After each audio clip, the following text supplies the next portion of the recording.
Welcome to a new season. Today, we are talking about something very interesting. Close your eyes for a second, or if you're driving or working, just soften your gaze. I want you to think about the word money. What was the first physical sensation that hit? Was it a tightening on your chest, a slight lifting of your shoulder towards your ears, a flash of a bill, a bank balance, or a conversation you've been avoiding? For most of us, money isn't just math, it's a ghost. It's the one thing that indicates what we can and cannot do, who we are, and crucially, how safe we are allowed to feel in the world. Today, we're talking about the moment that ghost disappears. We are talking about the moment you stop fearing money, not because you suddenly have millions, but because you have decided it no longer has the power to define your worth. Welcome to Elevate Daily with Lucy. I am Lucy. Let's get grounded. Fear is a survival mechanism. When we fear money, our brains are actually reacting to a perceived threat to our safety. If I don't have enough, I'm not safe. If I lose what I have, I'm not safe. But here's the glitch. When you live in fear of something, you cannot lead it. You cannot manage what you're running from. Think about your bank app. When was the last time you opened it without holding your breath? Many of us practice financial avoidance. We don't check the balance because if we don't see the number, the threat isn't real. But avoidance is just fear in suit and tie. The fear tells you that money is a monster, but the truth, money is a tool.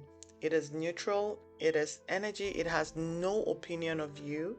It doesn't care if you're good or bad at math, it's just waiting for a command. The moment you stop fearing money is the moment you realize that you are the one in the driver's seat, not the number on the screen. So, how do we stop the fear? We move from being a victim of our finances to being the architect of them.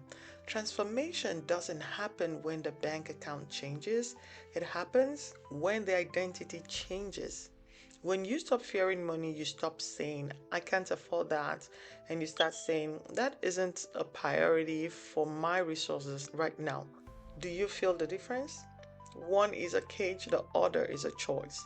You begin to see money as a reflector of your boundaries and your self respect. You start to realize that asking for more, saving more, or investing in yourself isn't greedy, it's expanding your capacity to do good, to live well, and to be present. When the fear leaves, clarity enters.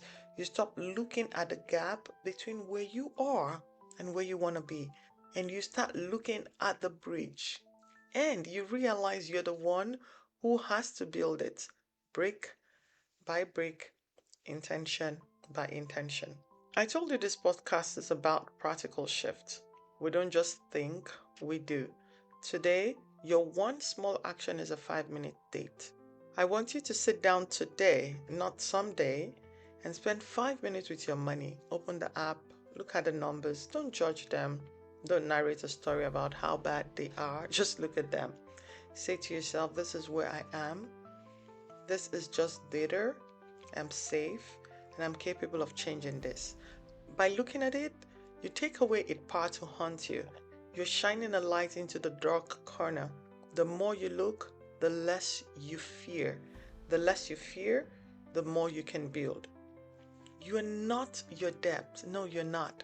You're not your salary. You are the consciousness that manages those things. Yes, again, you are the consciousness that manages those things. The moment you stop fearing money is the moment you start living truly. You become more powerful, more intentional, and infinitely more grounded. Go into your day knowing that you are capable of handling whatever comes your way. You're building a life you're proud of from the inside out. I am Lucy. I hope I've added value to you today. Embrace yourself, show up strong, embrace your finances. This has been Elevate Daily with Lucy. I'll see you tomorrow morning.